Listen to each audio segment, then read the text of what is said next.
say this is a big rich town. I just come from the poet's part. What's good, everybody? Welcome to another edition of Power After Hours, your favorite power podcast. I am your host, Jeff J. Chrissy, with me too, your co-host, and you like that? You like that? Bro, are you singing? Like, what is this? Karaoke? Soon. Don't disrespect me. Power karaoke in this. Power-oke. Yeah, like, what's up, yo? I'm not doing this with you. Season 4, episode 6, New Man. A lot of stuff. Little bit of a schism in the fan base for some of the things that happened. We're going to talk about all of it. We're going to talk about, what did you think, first off, of the episode? I mean, I was just nodding my head because I was like, once again, my prediction was correct. I mean, I feel like I'm a writer. You know what I mean? I might as well be on the writing team of Power because I've been on point this whole season so far. Is your back bruised right now? I mean, I'm just saying. Because all that patting you're doing to yourself. You're such a hater. You're such a hater.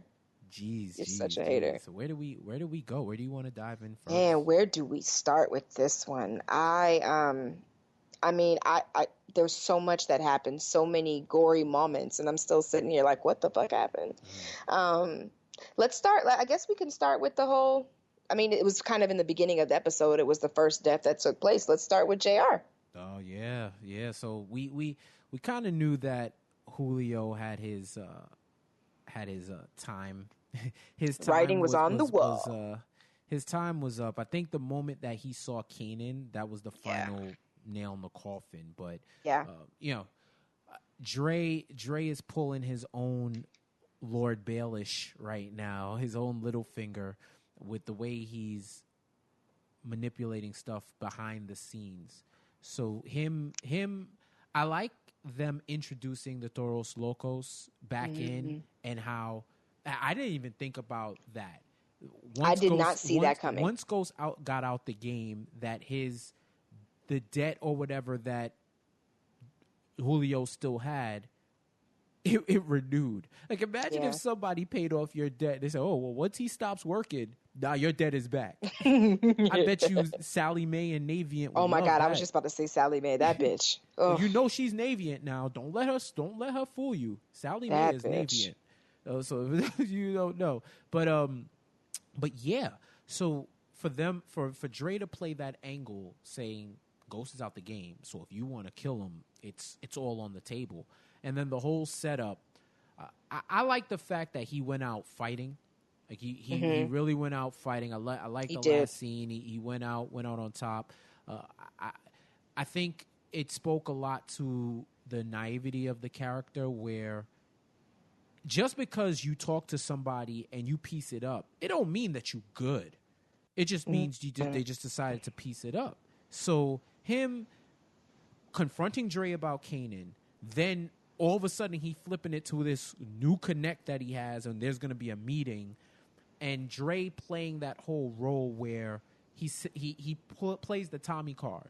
You want Tommy to keep coming at you like, why do I have to wipe your own ass? Well, you can't handle this distro stuff. Yo, just come through. We're going to talk to the new connect, and it's good. And he ultimately gets set up. I think that's the one thing about JR. He was, or I should say Julio, he's loyal to a fault, and he's blindly loyal regardless. And once he was locked in on the mission, he's locked in on the mission and isn't really seeing all the other stuff, and that led to his demise.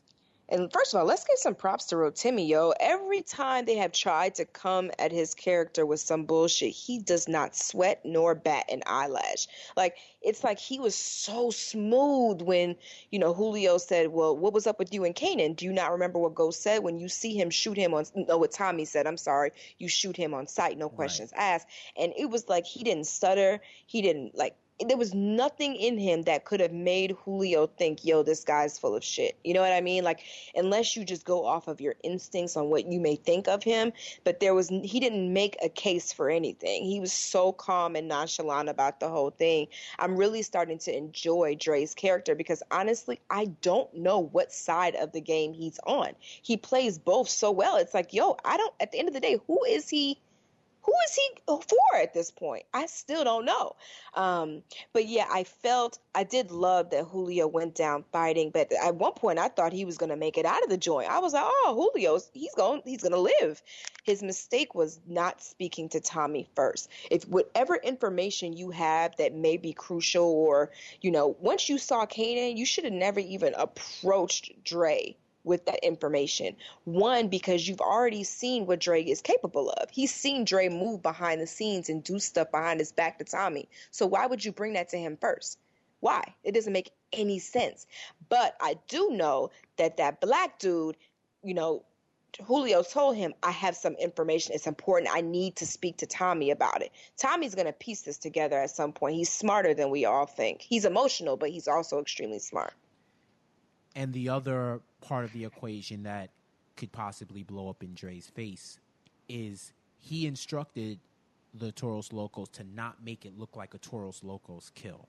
Yep. And when dude cut off, which was the craziest part to me, when he cut off the 718 off of Julio's neck and told him, like, yo, you disrespect me. Every second you breathe is a disrespect to us, and you're no longer, you're out, you're done with us, and you're dead. When he shaved off, sliced off the skin off of the side of his neck and took off the 718, I'm pretty sure that's a Toros Locos kill. Yeah. I don't know them. I've never been aware of them until the season or the last season. I haven't partied with them. I'm not as familiar with their associates, but I can tell you, it looked very specific. The fact that somebody would cut off his tattoo, of course, that has to be a dead giveaway. Well, it's like Sons of Anarchy when they would burn your shit off of you, your tattoos off of you. You know what I mean? Remember that? I don't know if you ever watched Sons of Anarchy, but once you left the club or you were disbanded from the club, they would get rid of your tattoos. So that's how I know that is a killing. When you leave a gang or something, that's what they do. They take off any branding that you have. So I'm sure, like you said, Tommy is going to know based on that alone. Right. Look at all the context clues and the evidence that we had. Ghost is going to come back and tell him about everything that happened with Kanan. Tariq is going to tell them that that's who Slim was. Dre knew about Slim because he was taking taking Tariq back and forth. So 2 + 2 is 4, and it's screaming 4. So any way Dre gets out of that, past that, I don't know how to tell you. But now that they have Tariq to put 2 and 2 together with Kanan and Slim, and the Dre factor where Tommy was continuously asking him about it and he was denying it or doing or deceiving him. Yeah, it's gonna come back to haunt him, and you see it. You saw a little bit of it in the previews, but yeah, I want to see how Dre gets out of it, because for all of the ways we thought he was going to go out, he's adapted, and he's adapted to the game where he's telling everybody what they want to hear. He has contingency plans. Like, he really is stepped up in this game. So I'm sure he has a backup for whatever Tommy's going to say, but I want to see how his character gets out of it. Yeah, I'm eager to see that too. They've done a really good job of writing for him. Like, he stepped into the show a little bit, he was definitely not the character then that he is now. So I'm enjoying seeing how he's evolving into the whole Dre character. And I don't know, he may survive this season, but I mean, if he does, I'll be shocked. And this is, I think it was a proper send-off for Julio, that scene. We lost another original character. So I know, he was one of my favorites, though, and that's what pisses me off. Right. He was one of my favorites. And it's not like he was a favorite in the fact that we saw him every episode and he made a statement. It was just that he was loyal. You know what I mean? And his loyalty is what got him killed. Like, it's just so sad to see him die in that way. But, I loved his character. And I saw that he announced today that he's going to be in Jessica Jones season 2. So I think that's really dope for him. But it's just sad to see him leave this show. Yeah, he J.R. Ramirez, he's joining the cast of Marvel's Jessica Jones for season 2, so that's incredible. Huge come up. That's a great look. He's going to be playing Oscar, where this was broke by Entertainment, first reported by Entertainment Weekly, EW.com. He's going to be a series regular as Oscar, a devoted single father who moves into Jessica's building as a new superintendent. While his young son becomes enamored with Jessica and her powers, Oscar keeps his distance, worrying about the trouble that follows people like her. And it explains his hair, because his hair has changed tremendously. It's funny that he would be playing a superintendent. This show is so New York. It's not even funny. I think about Mr. Lopez, and you had Ramos, that was Ruiz. Ruiz. He was Mr. Lopez in Martin. Oh yes. Yeah. Wow, Jeff, you took it back, man. You whether you've been a superintendent before or you are going to, it seems like Power is the gateway. There's the gateway to that, but I think that's a great look for him because he's been in some real dope shows. So this is just another come up, and eventually I'm hoping to get some time with him and talk to him and other people from the cast too for our show. And I can tell you guys right now, when you see new hair, that's almost a dead giveaway that something happened to the character. I remember, and hopefully I get a chance to talk to him about that too. I remember when Lucy Walters, Holly, came on the carpet was on the Power black carpet for season 3, and she comes in looking like Charlize Theron in Atomic Blonde. Hair short, blonde, like bleach blonde. And we looking at her like, new hair, who this? Like, oh, okay, new year, like new year, new you. Like, you all right? Everything, is this post breakup hair? Like, it was so funny because we all see her, we're all just like, yo, what's going on? So I said, so what is this for? What is it for? Is it a new role? Is something going down Holly? She was like, yo, stay. She had to give me the stay tuned, you'll see, whatever. And I'm like, all right. And the minute I saw that, I was like, something happened. Either she's gone or something happened in the show to make Holly change her hair. Because that's for someone like that, like for JR, it's not that hard for him to grow out his hair and then cut it and whatever. I mean, it's a little bit different. For his hairstyle, he needs a solid X amount of months to grow it out. So you could get away with that, especially since they've been stopped filming. But for someone like Holly, who had that long red hair, and I believe it was hers, and to cut it to drastically like that, you're doing something completely different. Because it's not going to grow back in a year to go back on Power again, unless that happened to your character. So that the hair was like a dead giveaway for me. But onward and upward for JR. This is a good look. I'm gonna miss him on the show. Like I said, another season 1 character gone. I think at this point, Tommy, Ghost, Angela, Tasha, the family, kids, Kanan. This is probably the only people we really have left from the original season. I think you're right. I'm trying to think who else? So even the original Primeras, right? They're all pretty much gone. Everybody's pretty much gone now. It's been an interesting ass season. I'm telling you that. Like, I feel like every episode is like, what? Right. So what? So he's one of the last like characters from that. And who's to say that we'll still have all of these people when the season's over? We don't know. Exactly. So but once again, congrats, J.R. Ramirez. Yeah, man. Via con Dios and all that good stuff. You just had to speak Espanol, eh? I mean, I don't have to. It's natural. So you need to relax. Okay. I got my grades. I got my good grades in school. I passed my Regents. I passed Spanish for one reason and one reason only. Let me guess. Matter of fact, I don't want to. No. It's nothing like crazy, guys. What? Like, my Spanish teacher she's the one that organized prom, and I was on prom committee, and she needed my expertise, so she just passed me. I never was in class. I was always planning prom stuff. So. Wow. Hey. Good to know that tax dollars went to you planning. Okay, next topic. That's very comforting to the people. Next topic. You say next topic, you ain't bring this shit up. No, I asked you. Let's talk about Tommy in this connect. Jason Mitich. He Hello. finally met the connect in Chicago, and he probably had one of the most ultimate trust test exercises that you can have. Bruh. What did you think about that? I was like, it's Tom. You can't kill Tommy, right? So I'm like, wait a minute, what's happening here? First of all, I was surprised at how trusting Tommy was of him. You know what I mean? Like, yeah, you guys met in a building and he didn't kill you then, but what's to say he's not going to kill you at some point? You know what I mean? Why are you? Tommy's downfall is he always drinks. Have you noticed every time he's in some shit, he's drunk or high? It's like, if you would just keep your head on straight, you probably wouldn't be in half of these situations. But he was just drinking his head off. And I'm like, this is not good. I knew it was not good. Anybody who tries to get you drunk, they're up to something. Like, it's a known fact. He was caught in a rock and a hard place, though, because He wasn't knows leaving this regardless. dude.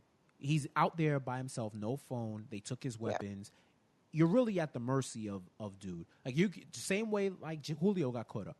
You could fight your way out, but you're in their house, and they have the odds on you. So if they're going to do something to you, they're going to do it one way or another. And I think he was caught in that. But you know, Tommy, once you start getting him talking and drinking, he around people, he gonna shine. Like, he's telling all the stories. I like the part where he spoke to Jason and was like, "Yo, thank you for approving that kill of Milan. I didn't think y'all were gonna do it." And then him and his man look at each other like, Yeah. Like, oh, word? Like, they you could see the quick, uncontrollable facial reaction, like, oh. And then they keep going and going, and then when they get to the part where they drug him and take him out to a field to kill him for an unsanctioned killing of Milan, that's when everybody's looking around. Because I remember in the season where he said they got clearance. So I'm like, okay, either Tommy lied to us or somebody else is lying. And seeing Paytar come out, this episode was the double cross episode. It was the double cross episode. Everybody got double crossed in this episode, and Paytar think he is? Paytar pulling that double cross on Tommy. I still don't know what his ultimate motivation was. What was it? Maybe he thought Tommy turned on Milan so he could turn on me, or maybe he wanted Tommy's position. I'm not exactly sure what. At the end of the day, he had to know Tommy was going to try to tell the truth, right? He was going to tell him what was the real truth. Did he think that his story was going to trump Tommy's because Tommy was the one kneeling and he was standing? Like, I don't understand what he thought he was going to get out of that. Right. I really don't. Right. But, and so that was Milan's wife, right? That's who that woman was, Tatiana. Right? It was so dark. Yeah, I'm not sure who wasn't she the one that was with him when they approached Tasha or whatever? Yes, I believe so. That might have been her. I think that was her. Might have been her when she asked when he asked her who said what, like who do you believe? That whole thing was crazy. Like, you left it up to the person to be a random person to be a judge of character, and she chose in Tommy's favor. She chose in Tommy's favor. So, you know, I thought that was cool because, you know, they want to expand and they want Tommy. Well, Mitchich says he wants Tommy to run L.A. and New York, but wants him to cut all ties to Ghost. And I love that part because we've been down this road before. We've been down this road with Lobos and everything like that. And Tommy makes it clear, I'm not killing him. If you want me to sever ties, like don't fuck with him, okay. Right. But I'm not killing him. I've been down this road before. So he laid that gauntlet down early. And I think that's why he might have been a little less resistant and reluctant to partake in drinking and eating and chilling. Because at that point, if they wanted to kill him for him saying, I'm not going to kill Ghost, it would have happened. So he already more or less knew that. But now they're in a position where he can expand the business, really be the man. He just has to quote unquote sever ties with Ghost, and you don't have a Paytar over your shoulder. They're still probably going to have people looking in, but you don't have that over your shoulder. So now he has more control over those operations than ever. Man, he's got more control, but he's got more problems. Like, he's going to come back to a complete shit show. He's coming back to everything that's happening with Ghost, Kanan, Tariq, Dre. He's going to come back and find out that his right-hand man, regardless of how Tommy and Julio have been going at it, Julio was Tommy's boy. You hear me? So when he finds out some shit happened to Julio, you best believe it's going to get real. Yeah, this whole everything is converging now, and it's gonna be a mess to say the least once he comes back. And this takes us to one part of the episode where I knew some people had issues with when he went to Cleveland and found that uncle and killed Holly's uncle who was molesting her. Yeah. Quick question for you: do you ever remember Holly mentioning that on any of the episodes? Full disclosure, I didn't have a chance to go back and check, but I know there was some issues that came up with that where they said we never heard Holly say that she got molested by her uncle or anybody like that. So did they just make that up? I think it was like a pillow talk situation. That you know how many times her and Tommy would just be laying in bed talking after they had sex or whatever, they were high on drugs. I feel like she mentioned something about being molested. I don't remember the specifics of it though, and you're gonna make me do some research there. I'm not exactly sure, but I mean I don't think that they would bring that. Remember when his life flashed before his eyes? The last thing he saw was Holly. So I'm thinking that it just brought up a lot of emotion in him, and it brought back something triggered in him when he saw Cleveland because she was the last thing. So she had to have said it. I just don't remember when. Yeah, I do not. And the thing is, there was a lot of one-off conversations that they had. Usually in shows, when you're referring to something that's on a character's mind, it's something prominent that happened. Something that you could point to and say, all right, I understand his motivation now because I remember saying that. Like, for example, if Tasha out of nowhere slapped Holly and she said it was because of my necklace, I remember that. Right. I remember when she took her necklace, and that might have been something minor over like an episode and a half, but it was something that I could remember. I could at least vaguely remember. It was something important that she stole the necklace, and that's why all that shit was going down. So if she came back seasons later and slapped her and was like, "Yeah, I never forgot about that necklace. I've been wanting to do that for a minute," I would get it. But I can't remember whether or not she did say that. I believe when the feds had picked her up and they were talking about her past and whatnot, that might have came up or something like indirectly, but I feel like it's indirectly. I don't think it's far-fetched to believe that she wouldn't have those problems. Right. Based on her character, but in terms of them making it up for the storyline, I don't know. But that's I do think it's a slight issue where I can't remember it. Like, I can't remember it at all, but I can see why people got fed up. And it shout out to my guy Zane who said how did he find her? How did he find the uncle with no GPS and no phone? Well, And I'm like, good question. You know y'all act like GPS was around in the 1500s and the 1600s. And you on your horse and carriage and shit, and you like, yo, plug in how to get to Williamsburg. plug in how to get to Gettysburg. I don't know which road to take. Like, I would say that's valid, but if you knew and that's my issue. If we knew there was an uncle in real estate, like even if it was a conversation, yeah, he does real estate now or whatever, blah blah blah, then we would know that he's going in, he's checking, because is he just checking random names? Is he checking a specific real estate? Like, that's the type of stuff where when people bring it up, I do think it's valid to an extent. I think it had to have been mentioned because as I'm reading, recaps and things of what happened in this episode, everything that's mentioned is that basically Tommy doing this is kind of his end to Holly in a way. It's his resolve. It's his resolve because that was the only other person that had betrayed her like he did when he killed her. So it had to have been mentioned. I just don't remember when. And I agree with you. I feel like if you're going to have a scene as pivotal and strong as that, it needs to be something that the fans remember. And for the life of me, I can't remember her mentioning that. I'm positive she did, but I don't remember the scene. I don't remember, what took place. Where were they?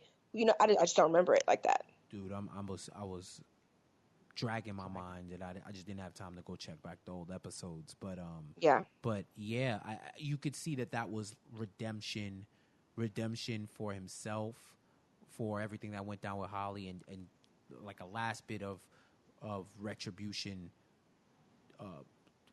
for Holly for what happened. Yeah. From the uncle. So I thought that was a cool. Impulsive Tommy is my favorite Tommy because he just be doing the most. So, yeah. That's a cool little storyline as well. So you want to get into this Ghost and Kanan situation? Yes, we must. We must. I mean, where do you start with that? I mean, Kanan is crazy. Let's just start there. And the reason why I say that is because, last week we were talking about we don't really understand Kanan's motives. Does he want to kill Tariq? Does he look at Tariq as if it's his own son? Mm-hmm. What is his game plan here? And in this episode, we find out he basically ends up teaming up with Ghost to get Tariq back. So it's like it's just a lot happened. What did you think about that? Like, did you see him turning on Jukebox in that way? Right. So there was the other death was Jukebox. Kanan killing Jukebox. Yeah. And shout out to Anika Nani Rose. I liked her in that character. Between the 2 seasons, her character served the purpose. She did her thing. She always does her thing. I mean, like that's like the minimum of her doing her thing. But like that's a given. It's like if X, like you do old geometry problems, she's always in the given category of doing her thing when it comes to acting. But yeah, I like the role. I like Jukebox. I like that she showed that ruthless side of Kanan, where even more ruthless, where you have zero conscience, where Kanan has like 10% conscience, and everything from her holding Tariq hostage, because she basically kidnapped Tariq from Kanan, who kidnapped him from his parents. But they didn't really kidnap him. But he was looking. So I think at one point it was to get back at Ghost, but he started looking at Tariq as a mentor, like a mentee, and was mentoring him and taking him under his wing. And this was the son that he didn't have because he didn't grow up with Sean. So I think that bond was really forged throughout these last weeks when he was doing all the robberies and teaching him the ropes and getting him some for the first time ever. He's sharing all these experiences that he never shared with his son. So I can see how that bond was built. Mm-hmm. I do have an issue though with him all of a sudden trusting Ghost. Yes. I have an issue with it. I know some people had major issues with it. I have an issue in general, and my issue is this revelation in Kanan's mind that he would team up with Ghost or even would do it for the sake of Tariq. I'm not sure if it was properly formed. I think it happened too quick. Because you think about it like this. This is the dude who sent you to jail for, 10 years? Mm-hmm. Sent you to jail for 10 years. You came out, stabbed you up how many times, almost burnt you alive, almost killed you, literally almost killed you twice. First time in jail, second time physically after you fought him. Right. He's done all this. He took your empire, basically took your son, did all of this, and in one real conversation since, you've been in the shadows for a season and a half. Yep. You've been in the shadows for a season and a half, and you've been plotting and plotting and plotting and plotting and plotting. You finally get this dude. You get him. You want to extort him. You want to kill him. You want to mess up his whole life. And in one conversation where he basically tells you that you were like a brother to him, and that's why he sent you to jail, because the other option was to kill you, and you weren't rocking with us, so we want to send you to jail. And you were always a brother to me. You were always fam. That was and him constantly asking for him to spare Tariq's life. That gave you the impetus to hand your archenemy a loaded gun and have him make the decision. You could either use it on me or go get your son. After you spent all season saying he wasn't trustworthy. Bruh, a season and a half. You know the lengths Kanan went? He killed that poor woman to have an apartment on the side. Yep. He manipulated Ghost's son. He manipulated the outside world. He damn near threatened Dre's baby daughter. He's done so much. He's done so much plotting and planning, and this was all vengeance. And in that one moment where you're building up to it, your mind changed. Like, we didn't even get really tells that it was changing. You did when Jukebox went down and Dre was like, yo, I'll pay all of y'all to stay away from him. It was a relief to him, I think, because I think after a while he didn't really want to kill Tariq. But no, I think he actually does, like, he likes Tariq. I feel that's why no one could stop him from talking to him. And I feel like he does not want Tariq to die, which may be why he teamed up with Ghost. It was more so of a, I like Tariq more. Not I like you, Ghost. You know what I mean? I think it was more of a Tariq thing than it was a Ghost thing. But also, I think that maybe now seeing that Ghost has been to jail and had to suffer through the things that he went through, maybe Kanan actually saw the real Ghost for a second. Maybe in talking to him, he had that revelation where it was like, yo, maybe this man really does love his family. Maybe, there's a piece of him that is telling the truth. So I don't know, maybe Kanan had a weak moment. Shit, I don't know. But at the end of the day, it's like, maybe at some point they're going to bring this back. Kanan's not done with his bullshit. There's going to be more. It's not over. And I just think that at this time, he just wanted to save Tariq. It was more of a save Tariq thing, I think. Yeah, I could believe that. Is it, you ain't clicking on your end? No.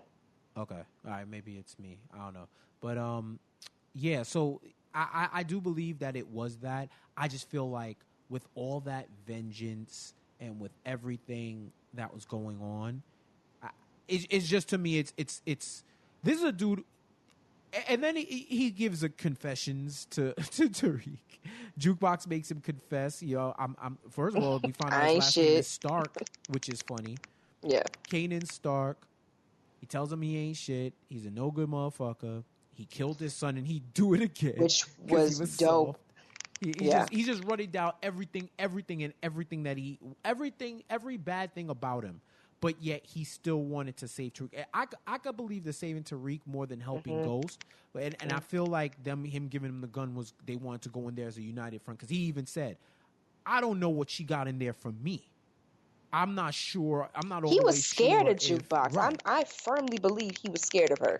And I do believe that he has the ability to flip on anyone, but she did nurse him back to health. She did all of that shit. And for all the vengeance, and she was on his side about the vengeance. And I think the thing was, she was bullying too much. And she was the type of person who was pressing for Kanan to get ultimate revenge, where I think he was good with some money and just teaching a lesson at that point. I think he went from vengeance to seeing where the money was, and he was good with it because he was getting money from all ends at one point. So I think that he was good with it, and Jukebox just kept it a little too real, and he wasn't with that. I just still have this is a dude who killed his son, man. Like, he killed his son, he killed his cousin, he killed whoever. They ran up he forced Ghost to steal from Tommy to get the money. Which is more shit Tommy got to come back to. Right. Told him there were going to be no casualties. He kills a young boy in there. Like, this dude has no conscience, but so them building him a conscience for not going through with the plan 100%, I still don't even know how Tariq got out of there alive.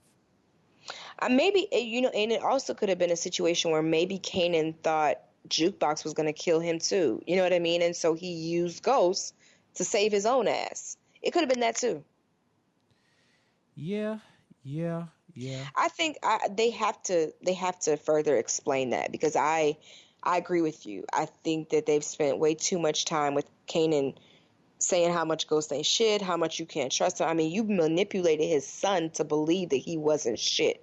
You know what I mean? So to just have that 3-minute conversation and it's over is not enough for this fan base. We need more. Yeah, I think you need more people. I'm not mad at it happening, and I think they were really brothers, and maybe Kanan's soft spot is Ghost. Yeah, and he's just very realizing well it could be now. But I need a little bit more than just popping it on us. Like the season kind of speeds up and slows down in certain areas, and this was like we got right to the point because you could tell this was a Kanan and Ghost and Tommy and Julio focused episode. Like they just focus on that side. Next week they're gonna focus on Angela and them and all of that, along with. It's going to be more of a balanced episode, I think, and probably with heavy emphasis on the DAs trying to clean up their mess. But yeah, we got everything. We got a resolution to a season and a half arc in one episode. Yeah, for the most part. I know it was going over time, but the way it accelerated, I don't know. I'm not really with that. I mean, you know what my favorite part was? What? No fucking Angela Valdez. I mean, you can't still be mad at her, can you? Over it. I still don't like her. You're petty. She's still a homewrecker. Not petty. Yo, she did the right thing, and you still mad. She did the right thing because it was her job to do the right thing, not because she wanted to do the right thing. Let's be clear. She did want to do the right thing. Oh, bullshit. She's full of shit. Bullshit. I can't stand her. That's the whole arc of her. We spoke about this last week. Now you flipping? I don't like her. Period. She had to do the right thing, Jeff. She's an officer of the court. But that's she can't what she go on always does. I mean, I get that, but still, she always did the right thing. She would have never slept with a married man. Oh. Who said that wasn't the right thing for her? Boop, boop, boop, boop, boop. Who said that wasn't the right thing for her? She didn't know. Oh, you gotta be kidding me. She didn't know. Okay, Jeff. Let's play devil's advocate. How many times has a woman been lied to and gone through with something, and then they're already in the situation, so they have to make a decision one way or another, like either way. So you're condoning what she did because I'm not. I'm just saying. Didn't know it. Even when she did something wrong, even when it was wrong, she even at one point she was like, "Yo, you gotta." Are you leaving your wife for real? Are you leaving your wife for real? You've got to be kidding me. Okay, Jeff. I'm just saying. I'm not condoning anything. I'm just telling you that a central part of her character is this constant need to be right and to do the right thing. Now that I agree with. I do agree with that. To be right and in doing the right thing is making her right. But I still don't like her character. I don't like her character. I mean, I don't care. I don't care if you don't like her character. I'm just saying. Shit. She ain't shit. Well, you're going to get a lot of shit next week. I know, right? I'm like, oh, God. We had a whole week freedom. Now she going to be all in my damn face. All in the videos, all in the previews. Everywhere. I can't get myself free of this bitch. So, yeah, all in all, this was just this episode was sensory overload. I like Stern. Now we know what happened with the money with Stern, where he basically is using Ghost, wants to use Ghost as a figurehead for his new business. He needs a black man. Right. Needs those tax breaks, those tax credits, and he wants to do that. And he'll forgive the loan. But to me, if I was Ghost, I'd be 100% wary that this wasn't a setup to delegitimize him so that Stern could get those clubs back. There's no way he doesn't think in his back of his mind he wants those clubs back. So I don't know. Ghost needs to show his normal prudence, but we got to give him time, though. You know what I mean? As you saw in the beginning of the episode, he's still having flashbacks to his time in jail. We got to give him time to get back into the game. I think he's back.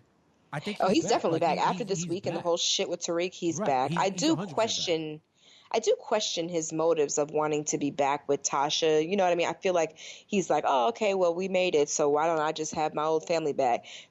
Props to Tasha for being like, take a step back for a second, bruh. Like, you still blew up our entire family for a bitch, so you need to take a seat real quick. He really thought he was just going to smooth talk and get everything back? Well, it's what's past is past, and you got to move forward as a family. Marriage is difficult, and it is very difficult. I will contest to that, but at the same, that's not their relationship dynamic is none of our business. So if they want to, it's all of our business. We're watching the show. If they want to work on it, I'm not you talking like this real life? I mean, this is a show. Girl, I ain't married to him. He ain't my dude. He ain't put a ring on my finger, so why I care about what they do? Oh my God, you stupid. You well, they must can't know trust each about other. me. You No, they stupid. can't trust You each other, which stupid. in turn keeps them together. Right, but she's doing some untrustworthy shit. Like the fact that she turned around and said, "You make no decisions, don't make no decisions without me," and then what she do? She go around and go make some decisions without him, and that's a big decision too. Especially you took money from the dude who I took 3 of his clubs from him. Well, really, yeah, took my club back and 2 additional ones, and you wouldn't even think to tell me like that. That's wild. But I like how she turned it, when he said everything and he was explaining to her why he needed him. I like how she turned it and said, you never let anybody get the best of you. You always come out on top. Yeah, so she gassed him up. She did a very good job of that. And I that's why I always was mad at him for stepping out on her, because she knows the game and she plays it so well. And she's also the same person that wouldn't let him get out the game. But yeah, that's true. So I appreciate her stance on it and how she turned it and helped him to be, more positive and go into it looking at it in a different light. So I did like that from her. But she's got her own problems with, because now she's got Keisha riding her, and that's going to be a problem at some point. That is going to blow up in her face, and I'm not sure how, but when Keisha said bye when she got up from that table, that sounded like a goodbye to our friendship type thing. Right. That didn't sound like a just goodbye, I'll see you later. That sounded like I'm done. Goodbye. She's finished. Yeah, I don't know where that's going to go, but there's wars being fought on multiple fronts. Yeah. Everywhere. Everything is intertwined. Like, this whole series has converged. So these last 3 episodes are going to be a fucking sprint. Yeah. I don't know what's going to happen. Sandoval is fed up. Let's see the previews. I think he's ready to end people for messing his stuff up. They're going to try to figure out who really killed. They're still trying to figure out who killed Greg. We got to deal with Kanan's in the wind now, so we don't know where Kanan is. Yeah. What he wants still. Dre doing what Dre's doing. They have to reconcile with Julio's death. Like, there's a lot going on. I think that hopefully they're able to bring it through and really stick this landing, because people talk about the questionable shit that happens on Power throughout the whole season. That Ghost and Kanan thing. I mean, it wasn't enough to take me out, but I was just like, yo, come on, guys. This is a little. This was like the devil, and you made him into a risen angel. You know what I mean? Almost or an anti-hero. And I'm like, I don't know, but I'm ready for the next episode for sure. What about you? I am definitely ready. I think we're about halfway through the season now, so this is good. This is good. Yeah, we're entering the second phase, so it's gonna be real fun. See if we got any questions. Take some questions for Julio. Now that Dre, shout out to Michelle on Twitter. Now that Dre has made this minor move against Julio, do you think he'll try to come up against Tommy next to get on top? Ooh, you won't win that war. If you try, you will fail. That's got to be the eventual move, right? If I guess. Maybe he sits in until he sees an opening and then goes after Tommy next. But he has to know Tommy has too much pressure on him for him to make that move. This would probably take 2 seasons for him, but it has who knows to, how much if longer he makes he has. it. Right. So, because right now he's looking at probably getting into the distro spot. He may just have enough to take Julio's spot. You know what I mean? Because he knows the game. He's been, bubbling up to Tommy all season. But again, once Tommy finds out about the Kanan thing, there's not much Dre can say to get out of that. Yeah, Dre has the odds against him again. If he makes it out this season, he's a legend. And I said that since the beginning of the season. If he makes out this season, he is a legend. He has too much against him. I don't know how, but we'll see. Agreed. Anything else from you? Nah, man, I'm good. All right, cool. Well, then that does it for us. Thank you guys for joining. As always, hit us at Nonstop Culture on all social media. Power Podcast at nonstopculture.com if you have any questions, comments, or concerns. Nonstopculture.com/subscribe for all your podcast subscription needs. You can hit me up on Twitter at Jeff J Says. Chrissy, what are you? I'm at Chrissy Bree. Didn't even switch it up. I feel you. You got to keep the brand strong. Keep the brand strong and just change the display name. I hear that. You ain't shit. Go ahead. No, I'm just saying, like, that's how you do it. You are professional. That's how you do it, all right? I'm giving you props. Terrible. Relax. Men don't ever have to change their name. Why we got to change it? Fuck that, yo. You a Hey. mess. But yeah, you can hit us up anytime on social media also. And thank you for rocking out. We've been getting great responses from everyone listening. We love doing this. Continue to do it. And it's been fun. And these last 3 episodes are going to be some shit. I'm not even going to lie to you. I'm not going to mince any words. It's going to be some shit. Yes. I And can't. shout out to all those little Facebook groups that are listening to our podcast. My sister has her little group, and they're like a really deep, and they all listen to our podcast this week. So if they're listening again, shout out to y'all. Thank you for tuning in. I appreciate it. Reach out if y'all little group. You always say little group. Like, yo, if you could have seen my hand movement when I did it too, it was like little. You did the closed hand, right? I Yeah, gotta I take did. myself. I did. Do your little I ain't group, shit. and you close your hand on little group. Yeah. You a mess. But yeah, no. If y'all got the power group chats, the power listservs, the power Facebook groups. Yo, ask us questions too. Send it to wherever you need to send it. The email, comments on IG. Mentions in Twitter to @nonstopculture. Send them along. We're happy. We love talking about the show. I think I might whenever the season finale is, if I'm around live that Sunday night, I may go on IG Live afterwards and just do like a post-mortem, like a quick one before our season finale and our season finale podcast, and just take some quick questions and file them in. So. That'll be fun. I might have to dip my toe in, as the kids would say, and get it rocking. But this has been fun so far. We got 3 more episodes left. You ready, Chrissy? I am so ready. You lying? Get the hell on, man. All right, guys. Thanks again for listening. Until next time, we'll catch you later. Peace.